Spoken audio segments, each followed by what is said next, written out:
permission, I don't know. Here we are. Hello, Holly Ann. Hi, how are you? I'm great, thank you. And thank you so much for joining the Spotlight Sunday member chat.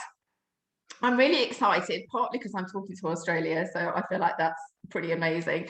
But also because I've had a little look at the stuff you do, and I can't wait to share that with our members.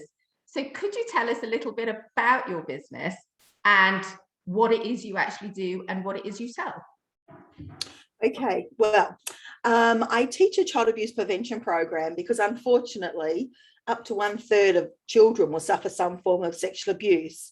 But that's the whole spectrum. So that could be somebody flashing kids at a bus stop, to kids seeing pornography, right to the most heinous acts. But no matter what it is, it changes the child from that day. So I started my career as a teacher assistant working with children with special needs. But then in 2007, I just saw a huge need for resources and for books and things like that. So I quit my job and took a $250,000 loan out of my home to produce. I know. Wow. People say, oh, it's a huge gamble. But when you believe in something, it's not a gamble. Right. But I've written programs because I believe that we need to start this education by 3 at the latest. So I've written a program for childcare centres, for instance. I've written children's books. I just want to help parents have the conversation with their children.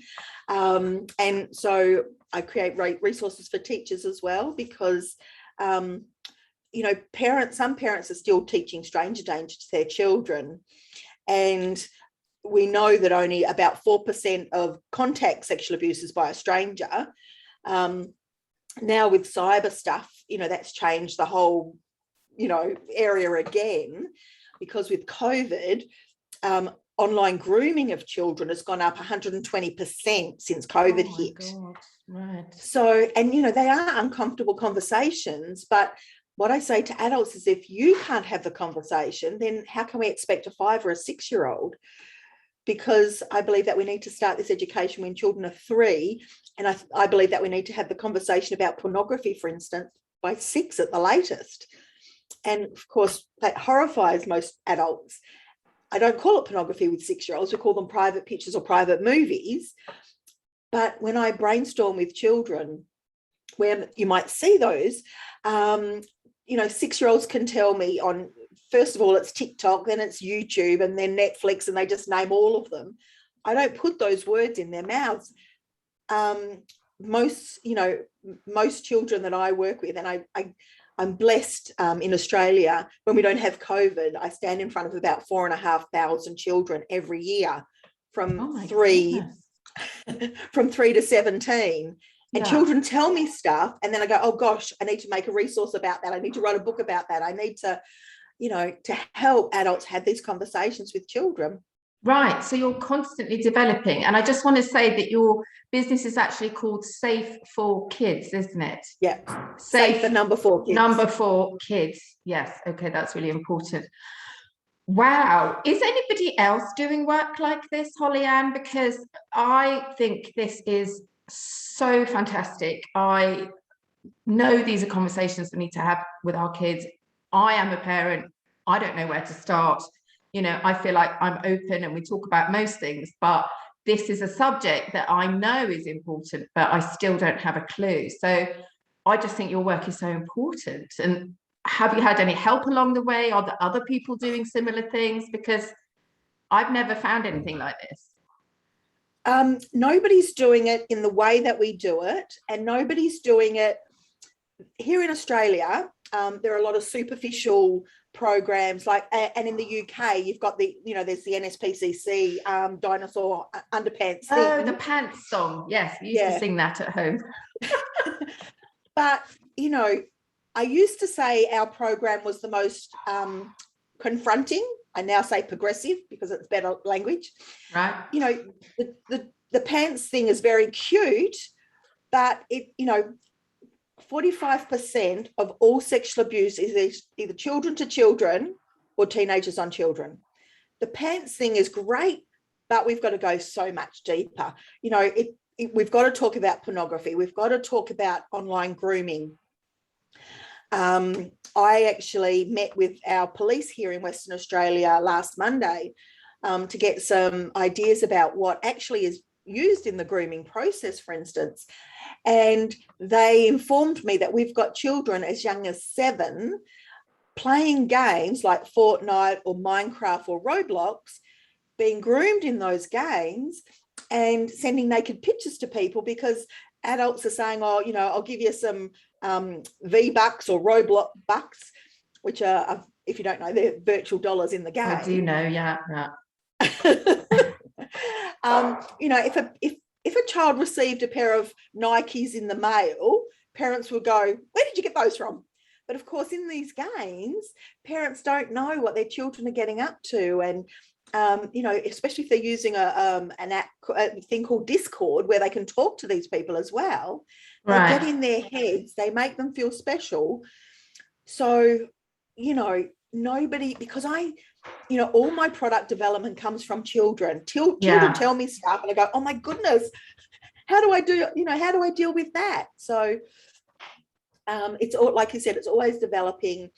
One of the things that I've been really blessed with, and you know, I know videos is your area of expertise, but we've made, I do a lot of work in remote Aboriginal communities here in Australia, and I've made 9 songs with the children writing the song. So we've got a song about consent, we've got a song about who's on your safety team, we've got a song about cyber safety. There's 9 of them.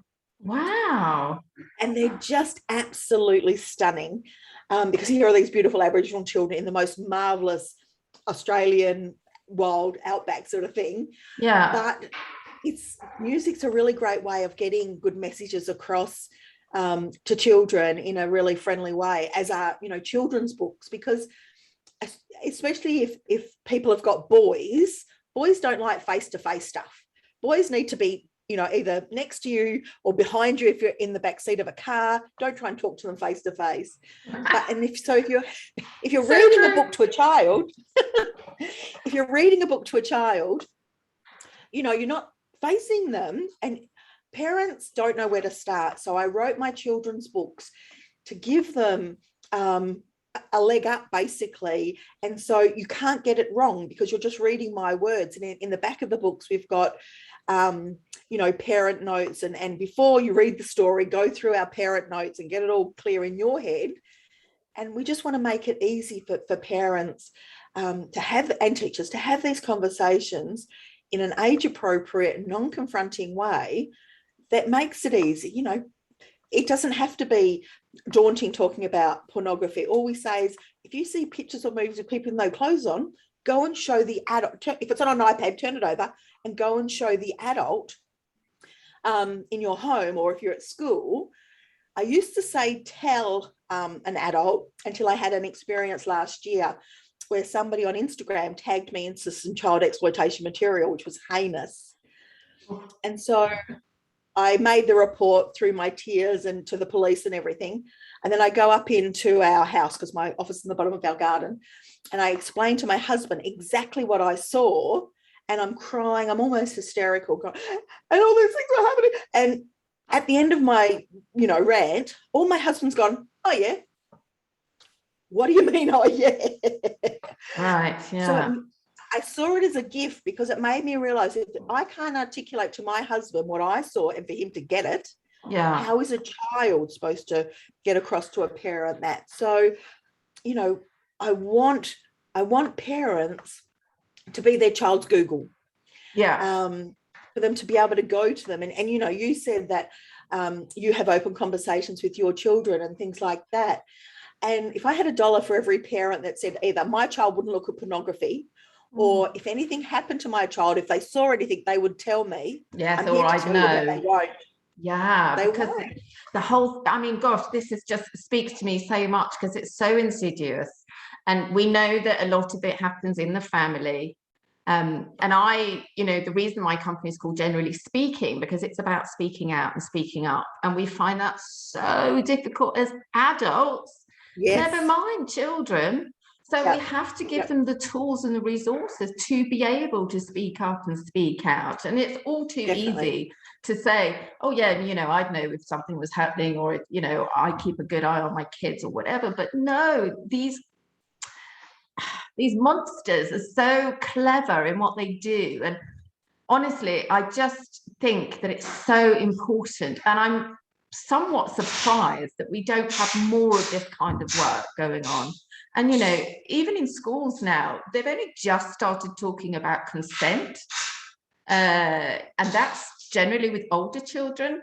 I think, you know, sort of teens and late teens. And I just think, oh, really, you know, it's just, we've moved on so much. And as you say, the technology as well, which is now enabling people to find children, you know, in ways that they couldn't before. We really have to get on top of this. And that's why I think what you do is just so, so important. And I'm so glad that you're here in the group and telling us about it. So thank you for that. I could talk to you all day because I've got so much to say about speaking up and speaking out, and it's really interesting as well because I'm Swedish originally, and so we are kind of, I don't know, generally maybe more open about, you know, nudity, and naming all the body parts and you know, gender equality and all of that. But hearing you say that we need to be having these conversations as young as 3 or even at 7, I'm like, yeah, that makes sense. But I still haven't done it, you know. So, whew, okay, lots of work to be done. You're out there doing it, which is brilliant. I know you have books as well. How many books have you got at the moment? So I've written 5 children's books and a parent handbook with the whole program in it. Right. I also have an online parent course that I filmed. Yeah. And the idea was, for the price of, you know, 2 movie tickets, basically, a husband and wife can sit down and watch the whole program. Because what I was finding was mums would come to an evening parent workshop and then go home and go blah, blah, blah, blah to their husbands, and they go, yeah, whatever. And so this way, both adults can watch it together and be on the same page at the same time. And I quite often have, when men come to the workshops, I had a man actually once comment, I'm so glad I came tonight because I know she would have woken me up, been going off like a, you know, a cracker. And he said, I just would have said, shut up and pull over the blanket, sort of thing. Yeah. So both parents need to be on the same page. And especially you mentioned about consent. You know, quite often we have to teach consent from, you know, this big sort of thing.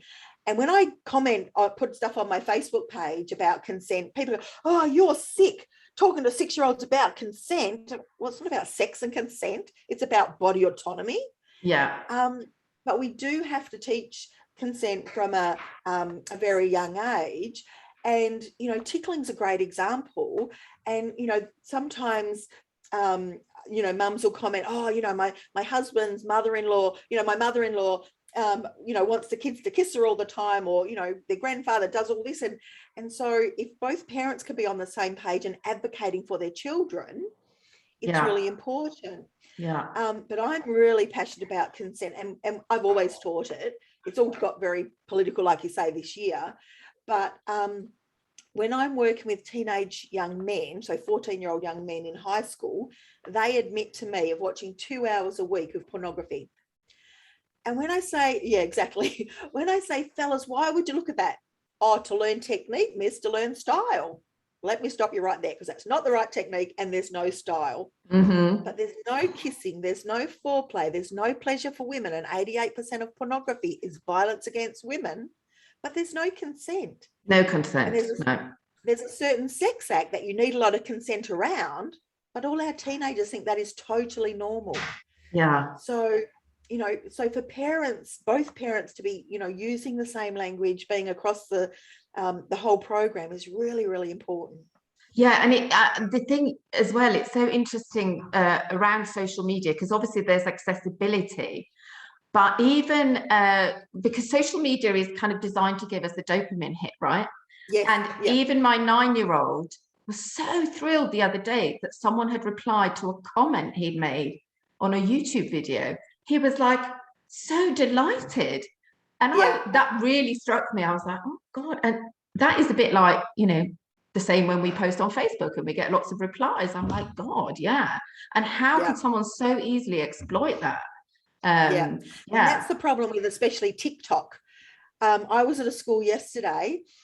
I had 33 5 and 6 year olds, and over 3/4 of the children were on TikTok. Oh my God. I know. And they're on TikTok because they want the likes. They want the, it's all that validation and stuff like that. And now because Facebook and Instagram don't have hearts, you can become, when I ask children, what do you want to do when you leave school? Nobody wants to be a nurse or a doctor or a teacher, and they want to be a YouTuber or a gamer. Yeah. And they want to be a influencer. Yeah. And so now on TikTok, you can be, all you have to do is, do a bit of sexy dancing, and then you get all these likes. And just as your son said, they get that, I'm really special and things like that. So right. So much work to do. Yes, you do. Listen, before I go on to talk a bit more about videos and how to find you, which is really important, I'm just wondering, how do you take care of yourself? You must hear some horrendous things. I do. And that's, I'm really aware of vicarious trauma. So my happy place is rock and roll dancing. And funnily enough, I know video is your thing. Whenever we're out at a dance, and because I wear the petticoats and all the, the gear. Oh, wow. Whenever I post a video about that, it goes off the charts. I can post some really valuable information, and crickets. The second I post a picture of Roger and I dancing, everybody, oh, you're so gorgeous. Oh, you made us smile. And so that was really interesting for me. Yeah. But I also, I see a kinesiologist, and I've got a friend that does this amazing thing where she does this trauma clearing with her fingers with eye tracking. And I don't know how it works, but it works for me. Oh, great. Oh, I'm really glad to hear that, because I think, one of the things that I often wonder is the trauma of dealing with this, and I think of policemen who have to look at hours and hours of, child abuse images. And I just think, God, God save us. But good. I'm glad to hear that you've got all that in place. So going on to videos then, you said that your rock and roll videos, and I'm not surprised, because what I always say to people, it's the personal touch. When we get an insight into your personal life, it goes crazy. And I say to people with dogs, show us your dog, and that video, that will get the most engagement out of anything. So how do you get on with videos? How do you use them? How do you feel about them? I know it's the way forward. And you did and I was really appreciative, you did a critique of one of my videos the other day, and I've taken it on board. I am the most shy person. If you met me at a cocktail party, I would be hiding in the toilets, to be honest. Oh, wow. But if I'm talking about my subject, I could talk to 2,000 people at a convention. Brilliant. So my mantra is, my story's bigger than me. So before I go live or before I make a video, I sit there going, this is bigger than me. It's not about me. And so, that really helps, that, to get over my fear of, being judged and everything that everybody has. Yeah. If we focus on keeping children safe, then, I've got to get the message out there. And one of the things I'm really grappling with at the moment is, I bag TikTok. I hate it. I spend my life running it down, but of course that's where kids are. So I've got this real, do I make helpful TikTok videos for parents and for children on my subject, to say about what, grooming looks like and all of these things. But I've got this real, I don't want to be a hypocrite and say it's really bad, but here I am, woohoo. And so that for me has been a real, I'm getting at the stage. In fact, the police sort of kicked me up the bum and said, look, Holly, you need to get over yourself. You need to be where the people are, and the people right, because that's where your audience is. Yeah. But I hate it so much. You're not alone. I have friends who rant about TikTok and how awful it is. Yeah.